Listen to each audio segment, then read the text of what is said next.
right. First of all, let's give a big round of applause for Ryan and teaching this awesome seminar.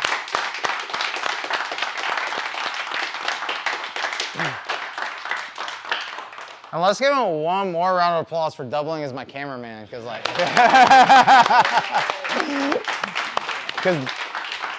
because that's just awesome, man.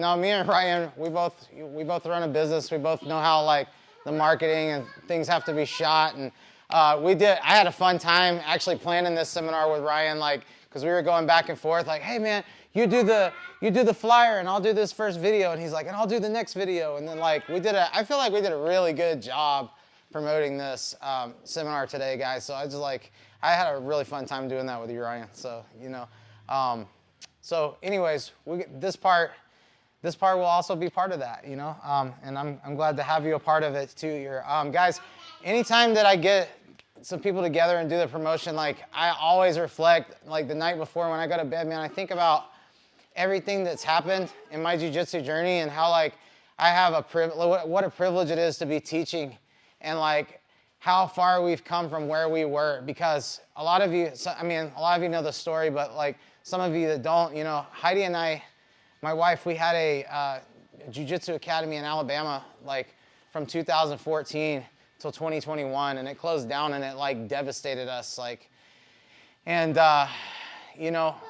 actually, to say it was a jiu-jitsu academy is not accurate. It was more like an MMA powerhouse. Like we had to have everything under one roof. Like we had to have conditioning. We had a wrestling coach there. We had a yoga instructor. I mean, we were in a rural town of 14,000 people. So it was like, dude, you have to have that everything under one roof, because they didn't have a whole lot of yoga studios or workout places. They had like a CrossFit place, but they didn't want to have nothing to do with jiu-jitsu. We wanted people that like knew conditioning and nutrition and things like that for people to go compete. So it was like an MMA powerhouse. We tried to pull the best resources out of the area that we could, being in rural Alabama, and we did pretty well. We had like 100-something students, man, and we were devastated to lose it. But I had a buddy here, my buddy Godzi, some of you have met, that train here. He said, dude, move to Kansas City. He's like, there's more opportunities here. He's like, there's bigger population. He's like, and when we moved here, I was like, dude, I don't want to do the whole powerhouse gym thing again. Like, I don't want to have everything under one roof. There's plenty of yoga studios. There's plenty of kickboxing places, MMA places. I just want to study jiu-jitsu. Like, I just want to pursue jiu-jitsu. I had a background in martial arts, as a kid. Like, I started at 6 years old doing kung fu. I did kickboxing. I did MMA for a while. And it's like nothing ever... I never felt like there was any like longevity in that stuff. So like, but I see it in jiu-jitsu, and the style of takedowns that like Ryan's teaching, stuff like that. I see anything that I look at it through the scope of like longevity. Like, is this sustainable? And I get, so that's what we wanted to run here. That's what Square One Jiu-Jitsu is about. Hence the name. We're starting all over from square one, right? So that's where the name comes from. And I like to be reminded, a night before a seminar in a big congregation like this, like to remind myself like how far we've come, how lucky we really are, and how appreciative I am to have students, that will let me teach them, that will help me be their guide on this journey that I've been on for 18 years, and how to connect those people with even better people than myself, so that we can make a powerhouse jiu-jitsu gym, right? Like we want savages on the mat, because everybody that gets better gets the person next to them better, right? With time and consistency. So we've been around 2.5 years. We started in a little shitty garage, and like even shittier than this, but like we started in this really shitty garage, and we had some core members that came over there. We've been in this space now 1 year to this month. So we have grown exponentially since coming here. So I really I have a huge heart for the people who started with us in the garage, man, because like if they didn't believe in the mission, if they didn't believe in like what we were trying to build, we wouldn't be standing in this room right now. And one day we're going to be standing in an even bigger room than this one. One day we're going to have a space like Lokaihi, man. That place is dope. That's one of the nicest gyms I've ever been in. Man, if you guys ever get a chance, go stop in. If you're ever like passing through Omaha, like hit this dude up and go check out their gym. It's a beautiful establishment. It's just gorgeous. And one day we're going to have that too. But right now we're here. And I couldn't be more thankful for having started in 2021, having to start all over, move my family across country, find employment, having to work in other jobs besides jiu-jitsu, which I was not used to, because ever since I was like 28, all I did was jiu-jitsu, right? Like full-time as a job. And I was so happy with it. And to lose it was super devastating. So standing here, like, I'm just super thankful for some of the people who have supported this mission.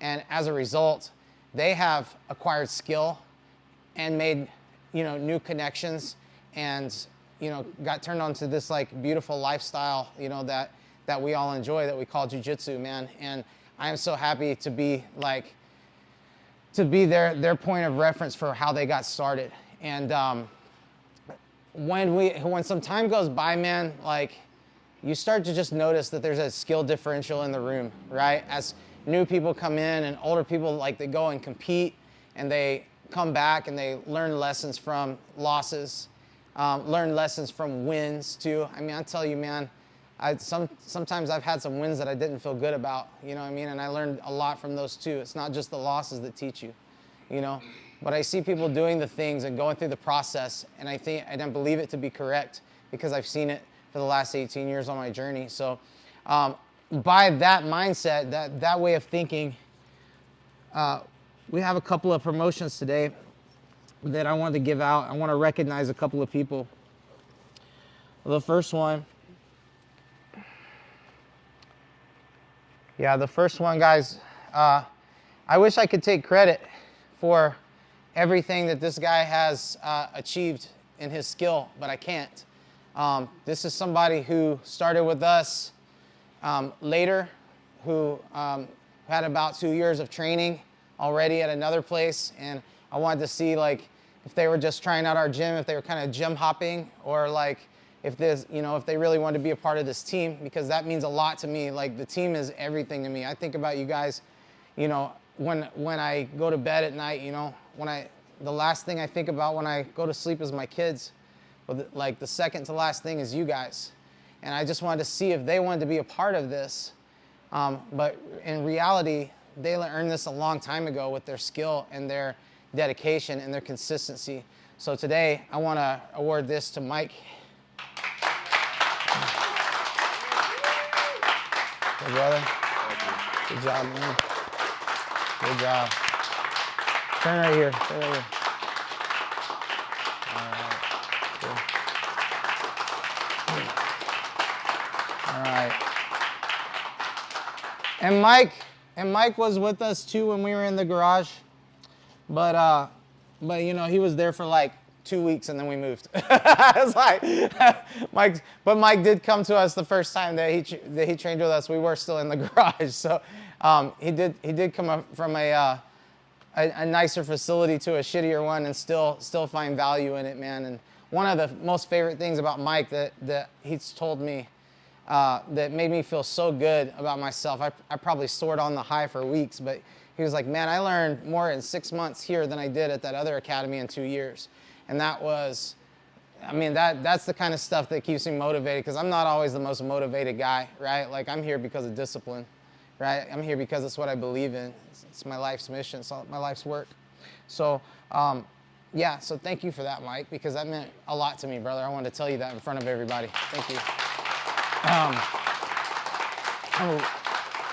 I'm really hard on myself. I always feel like I wish I could have done more in my competitive career. I wish I was younger. I wish I did this. I wish I did that. I'm so hard on myself, and like guys like that come in and tell me things like that I didn't know, that I don't tell myself, are pretty important to me. So it goes a long way. The second one that I want to give out today is somebody that, like, I really appreciate. They're here every week, 3 to 4 times a week.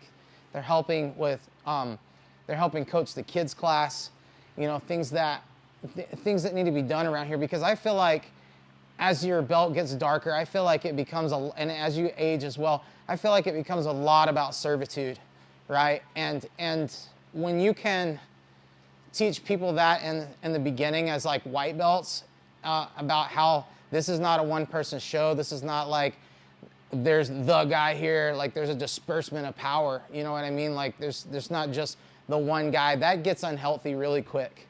You know what I mean? So I try to bring people in and like, hey, when I see leadership abilities in them, I try to harness that and remind them that like, hey, if you want to stay in this for the rest of your life, if you want to become a black belt, servitude's important. You know what I mean? Like service is very important. There is the dedication to yourself and your own training, but there's the dedication to your team, and then there's also like the dedication to the community of jiu-jitsu, right? And that's why we're doing these seminars, right? Because we want to be a part of a much larger community and have good ties in that and good vibes, and always have resources to lift each other up, because we're all in this struggle together. It doesn't matter where you're training at. Like jiu-jitsu, it's hard, right? We're all in it. We're all in it together. So having that sense of community, and this person has not only exemplified like a great sense of dedication to themselves, a dedication to their team, a dedication to the community, but also what impresses me the most is that how he is a loving father and husband and just overall a dedicated man. And I like, as a person, like I never really cared somewhat before I had kids whether I was a good person or not. So I didn't really care who I surrounded myself around. Like I didn't care.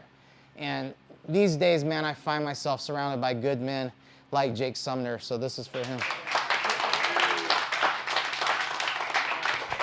Congrats, bro. Congrats. Thank you.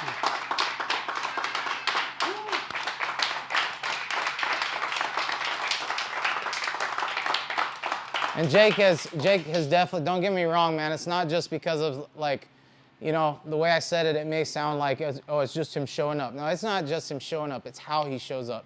He shows up with the mission, right? He shows up with something to work on, to train with every day. Every day he's on this mat, he's doing better. He goes and competes, you know what I mean? It's not just because he just shows up. Like, I don't believe in those kind of blue belts, right? Even Mike, dude, Mike did his first competition at 51 years old. You know, clap it out for that, because that's amazing.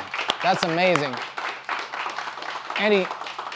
And not only that, but he went in there and finished both of them by submission. Like take the back collar choke, or rear naked chokes, some kind of rear choke. I can't remember right off the bat, but yeah, you know, went in there at 51 years old, first comp ever, and finished both opponents by submission. It was amazing. It was at our last Fuji, so I was that was very privileged to watch that as well. So thank you guys so much for allowing me to do this, and I am gonna keep continuing to serve you and try to do better, and try to do better in every aspect. I think that if we all pitch in over time, you're gonna see Square One Jiu-Jitsu do a lot of big things. So stick around and stay tuned, guys. That's all I got.